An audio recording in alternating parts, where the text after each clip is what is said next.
Vu tout ce qui se passe dans ce pays, je pense que si le président de l'Assemblée nationale venait à démissionner aujourd'hui, ça serait quand même dommage. À ce que je sache, il a été élu pour 4 ans. J'attends que ça s'achève. Ce qui est sûr, nous sommes venus, il n'y a pas d'ordre du jour d'abord, mais je ne sais pas ce qu'on va nous dire.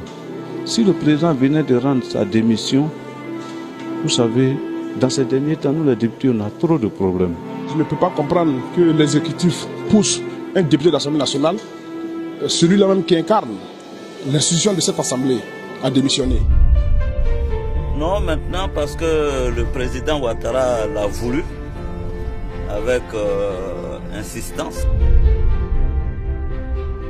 5 janvier, le président m'a reçu à sa demande et a souhaité que je milite au sein du RHDP.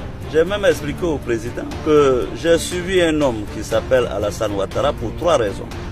La première, c'est parce que l'émotion de l'ivoirité, l'homme de gauche que je suis, n'a jamais admis qu'on ségrègue ou qu'on discrimine les citoyens. La deuxième raison, c'est qu'il a vécu aux États-Unis depuis l'âge de 20 ans, comme il dit.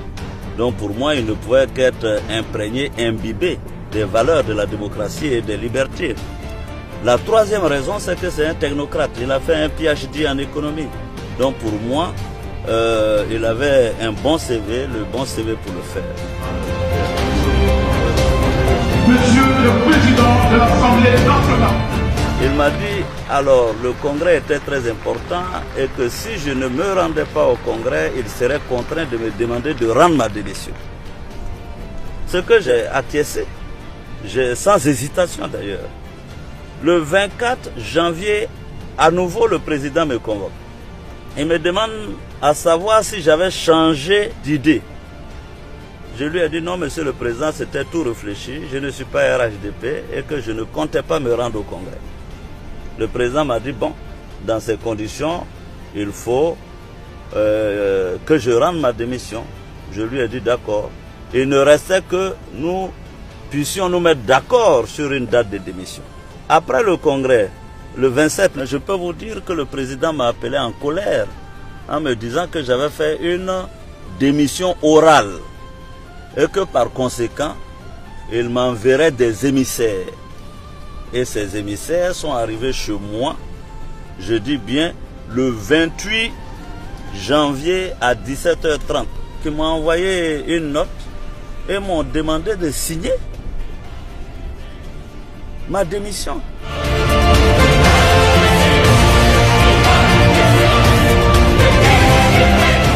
D'autant plus que selon eux, j'avais fait une démission orale. Je leur ai dit, mais si j'ai fait une démission orale, je ne suis plus votre interlocuteur. On ne peut pas démissionner pour le même poste 2 fois. Je leur ai dit que j'allais appeler le président.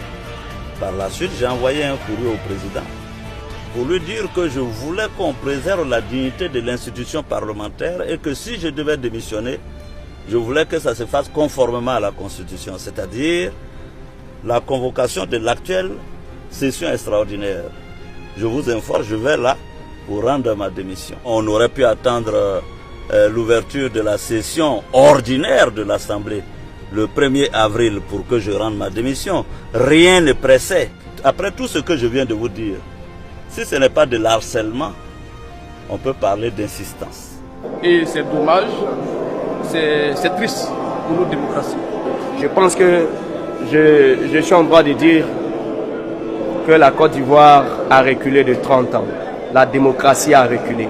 Mais nous prendrons quand même l'opinion nationale et internationale en témoin de ce qui se passe dans ce pays. Je pense que cette démission, nous avons tous compris, elle est là pour la paix en Côte d'Ivoire. J'ai le sentiment que nous sommes dans un état de non-droit. Parce que la Constitution de la République consacre la séparation des pouvoirs et nous nous rendons compte, et les Ivoiriens sont pris à témoin, que c'est sur injonction du président de la République pour le fait que le président de l'Assemblée nationale a refusé de l'accompagner dans la constitution de son parti RHDP unifié.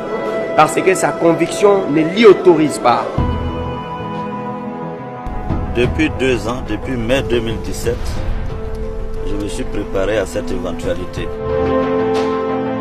Parce que si vous vous souvenez bien, le président Ouattara, au cours d'une interview, pour la première fois, m'a appelé jeune homme. Ce n'est pas le mot jeune homme qui m'a choqué, parce que bon, évidemment, le mot jeune homme peut même être affectif. Mais c'est la colère et la rage qui ont entouré le mot jeune homme. C'est ainsi que j'ai dit à mes collaborateurs, le monsieur que j'ai connu dans l'opposition, qui était charmeur, qui était élégant, qui était avec beaucoup de qualificatifs, aujourd'hui devenu président, n'était plus le même. Donc ça ne devrait surprendre personne qu'aujourd'hui Alassane demande ma démission de la tête du Parlement. Comme disait quelqu'un, on gagne un père, on perd un père.